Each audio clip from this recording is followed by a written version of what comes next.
ప్రయాణికుల భద్రత విషయంలో రైల్వే శాఖ అవలంబిస్తున్న నిర్లక్ష్య ధోరణికి అద్దం పట్టే ఘటన ఒకటి చోటు చేసుకుంది. గోదావరి పుష్కరాల సందర్భంగా పలు ప్రాంతాలకు రైల్వే శాఖ అనేక ప్రత్యేక రైళ్లను నడుపుతోంది. సౌకర్యాల సంగతి గాలి కుదిలి బోగీలు సరిగ్గా ఉన్నాయా లేదా అని కూడా పట్టించుకోకుండా ఈ రైళ్లను నడుపుతోంది. రాజమండ్రి నుంచి విజయవాడకు కిక్కిరిసిన ప్రయాణికులతో వెళుతున్న ఓ ట్రైన్లోని ఓ బోగి మధ్యకు విరిగిపోయి ప్రమాదకరంగా మారింది. దాంతో వెంటనే ట్రైన్ను నిలిపివేసి మరో ట్రైన్లో ప్రయాణికులను తరలించారు.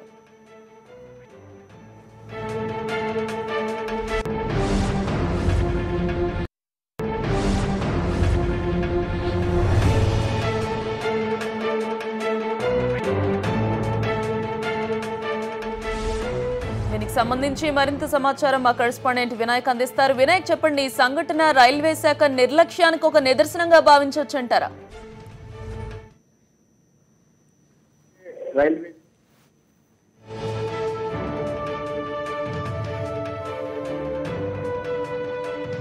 ఈ ప్రమాదానికి సంబంధించి మరింత సమాచారం మా కరెస్పాండెంట్ వినాయక్ అందిస్తారు. వినాయక్, చెప్పండి, ఈ సంఘటన రైల్వే శాఖ నిర్లక్ష్యానికి ఒక నిదర్శనం అని చెప్తున్నారు. అక్కడున్న ప్రయాణికులు ఏమంటున్నారు?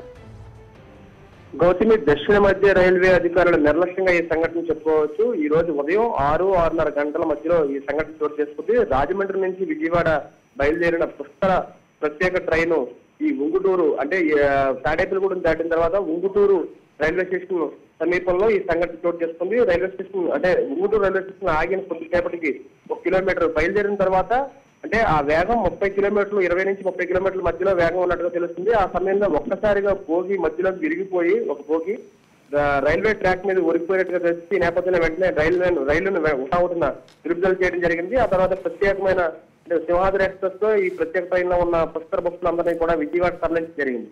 మొత్తంగా ఈ సంఘటన పూర్వపరాలను కనుక పరిశీలిస్తే కనుక బోగీలు అంటే తుప్పుపట్టిన బోగీలన్నింటినీ కూడా మొత్తంగా పుష్కర ట్రైన్ కు ప్రత్యేకమైన చిన్నపాటి మరమ్మతులు చేసి ప్రత్యేక ట్రైన్లుగా ఈ దక్షిణ మధ్య రైల్వే తిప్పినట్టుగా తెలుస్తుంది. కోట్ల రూపాయల ఆదాయం వచ్చినప్పటికీ కూడా గోదావరి పుష్కరాల మీద ఏమాత్రం ప్రత్యేక సౌకర్యాలు కల్పించడంలో కావచ్చు, పుష్కర ప్రయాణికులను తరలించడంలో కావచ్చు, దక్షిణ మధ్య రైల్వే అధికారులు పూర్తిగా నిర్లక్ష్యం అవలంబించేందుకు మనం చెప్పుకోవచ్చు.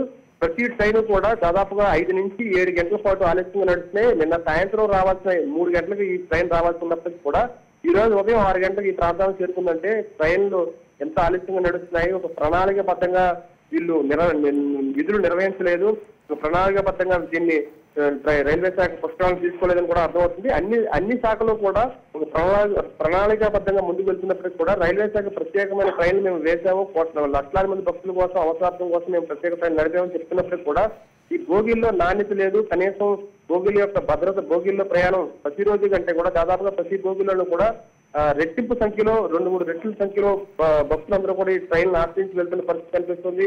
ఎక్కడ కూడా తత్కాల రిజర్వేషన్ కావచ్చు, అన్ని రిజర్వేషన్స్ కూడా దాదాపుగా ఫుల్ అయితే ఉన్నాయి. ట్రైన్లన్నీ కూడా వేలాడే పరిస్థితి కనిపిస్తుంది. అయినప్పటికీ కూడా భద్రత విషయంలో ఎన్నో ప్రమాదాలు చోటు చేస్తున్నప్పటికీ భద్రత విషయంలో మధ్య దక్షిణ మధ్య రైల్వే గారు నిర్లక్ష్యం అయిందని చెప్పుకోవచ్చు. పట్టిన ఈ బోగీలన్నింటినీ కూడా చిన్నపాటి మరమ్మతులతో తీసుకొచ్చి స్పెషల్ ట్రైన్ గా నడిపారని ఒక ఆరోపణలు ఉన్నాయి.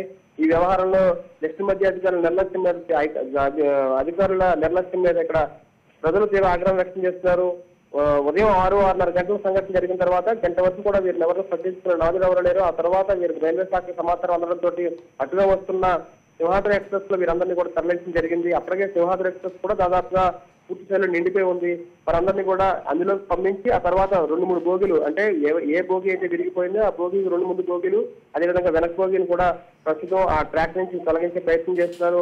ఇది మెయిన్ రైల్వే ట్రాక్ మీద ఆగిపోవడంతో దాదాపుగా 5 నుంచి 7 గంటల పాటు అన్ని రైళ్లు కూడా ఆలస్యంగా నడుస్తున్నాయి. మరోవైపున ఇక్కడ పక్క అంటే దానికి 2వ రైల్వే లైన్ మీద మొత్తం అన్ని ట్రైన్స్ కూడా పంపించాల్సిన పరిస్థితి అయితే ఏర్పడిందని చెప్పుకోవచ్చు. Thank you Vinayak.